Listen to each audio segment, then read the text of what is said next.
Hello বন্ধুরা, তুলিস world চ্যানেলে আপনাদের সকলকে অনেক অনেক ওয়েলকাম। আশা করি আপনারা সকলেই ভালো আছেন আর আমরা আছি মোটামুটি। এখন সকাল বাজে 8:30। আজকের ব্লগটা পুরোটা দেখুন, আশা করি আপনাদের সকলের অনেক ভালো লাগবে। আজকে সকালে খাওয়া দাওয়া করে নিচ্ছি। সকালবেলা আজকে রুই মাছের ঝোল ফুলকপি আলু দিয়ে করেছে আর ভাত। আর এই যে ছেলে উঠে গেছে, অনেকক্ষণই হয়েছে। ও বাইরে রোদ পোহাচ্ছে, রোদে বসে আছে আমার বম্মার কোলে।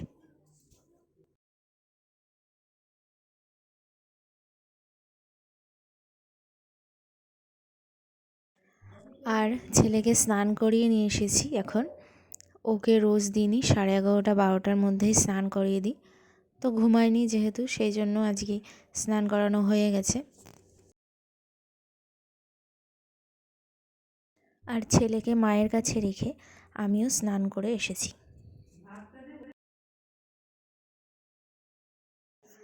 আর আজকে আমার নিমন্ত্রণ আছে দুপুরবেলা বম্মাদের ঘরে, তাই আমি এখন বম্মাদের ঘরে এসেছি দুপুরবেলা খাওয়ার জন্য। তো চলো আজকে বম্মাদের ঘরে কী দিয়ে খাই দেখাচ্ছি। আজকে এখানে আছে সর্ষে পোস্ত নারকেল দিয়ে লাউয়ের শাক, কাতলা মাছ, কাতলা মাছের তেল, আর আছে শঙ্কর মাছ। লাউ শাক কাতলা মাছ দিয়ে খাওয়া হয়ে গেছে, এখন শঙ্কর মাছটা দিয়ে খাচ্ছি। শঙ্কর মাছটা দারুণ টেস্টি হয়েছিল আর মাছটাও খুব ভালো ছিল। খুব গরম, ভাঙতে পারছি না, যে লাল লাল করে ঝোল করা হয়েছে।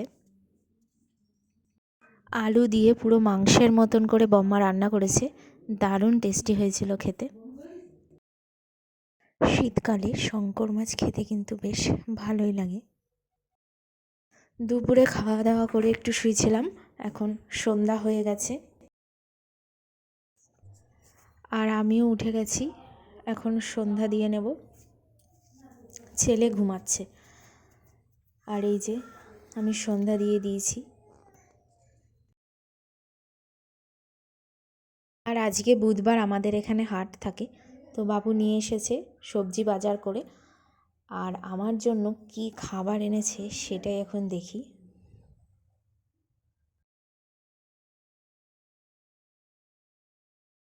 এই যে বাবু রসগোল্লা পাঠিয়েছে, গরম গরম রসগোল্লা, আর পাঠিয়েছিল সিঙাড়া। তো সিঙাড়া দিয়ে আমি এখন মুড়ি খাচ্ছি আর সঙ্গে ছোলা নিয়েছি। আর আজকে রাত্রেবেলা জন্য রান্না করব মাংস। তো এখানে সলিড পিস আছে, তাই ভাবছি একটু গার্লিক চিকেন বানিয়ে নিই।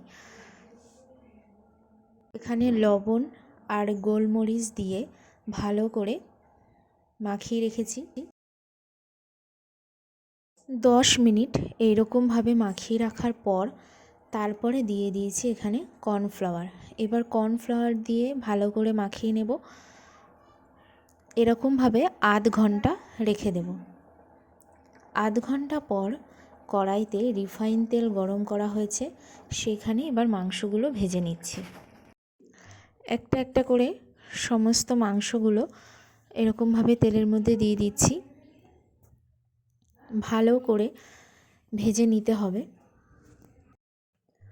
উল্টে পাল্টে দুই পাশই মাংসগুলোকে ভেজে নিতে হবে। আর এইখানে এই যে কড়া করে মাংসগুলো ভেজে নেওয়া হয়ে গেছে। মাংস ভেজেছি যেই তেলে, সেই তেলের মধ্যেই আরেকটু রিফাইন তেল দিয়ে তারপর দিয়ে দিলাম বাটার।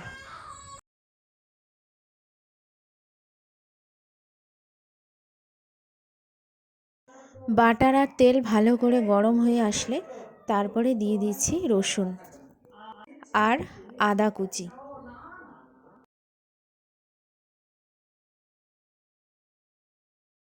তারপর ভালো করে আদা রসুন ভেজে নিয়ে তারপর দিয়ে দিতে হবে হাফ কাপ জল। মাংস থাকবে যতটা পরিমাণে ঠিক ততটাই পরিমাণ জল দিতে হবে। তো আমার এখানে 500 মাংস আছে, তাই আমি হাফ কাপ জল দিয়েছি। তারপর ওই জলের মধ্যে দিয়ে দিতে হবে 2 চামচ কর্নফ্লাওয়ার।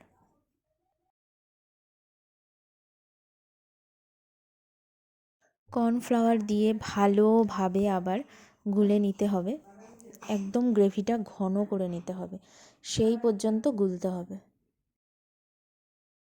গ্রেভিটা কি সুন্দর ঘন হয়ে গেছে। এরপর দিয়ে দিলাম ওর মধ্যে গোলমরিচ, 1 চামচ মতন গোলমরিচ গুঁড়ো দেওয়া হয়েছে।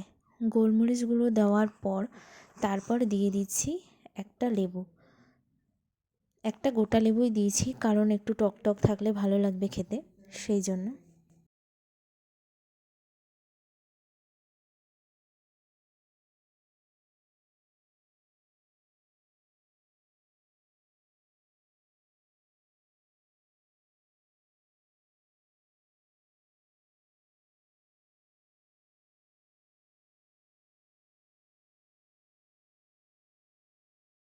লেবুটা দিয়ে ভালো করে ফুটিয়ে তারপর দিয়ে দিলাম এই যে সব ভেজে রাখা চিকেনগুলো।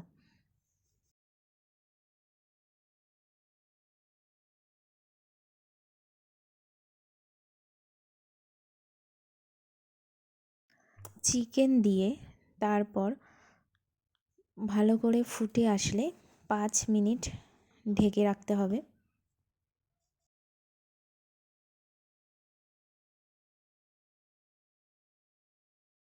5 মিনিট পর হয়ে গেছে, ওপর দিয়ে শুধু ধনেপাতা ছড়িয়ে দিলেই রেডি গার্লিক চিকেন। আর দিয়ে দেব নামানোর আগে দিয়ে 1 চামচ বাটার। তৈরি হয়ে গেল আজকে গার্লিক চিকেনের রেসিপি। রেসিপিটা কেমন লাগলো অবশ্যই কমেন্টস করে জানাবেন। রুটি বা পরোটার সঙ্গে খেলে বেশি ভালো লাগে, ভাত দিয়েও খাওয়া যায়, গরম ভাতেও খুব ভালো লাগবে। বাড়িতে এরকমভাবে বানিয়ে দেখবেন গার্লিক চিকেন, খুবই ভালো লাগবে খেতে। রেসিপিটা ভালো লাগলে লাইক কমেন্ট শেয়ার করতে ভুলবেন না।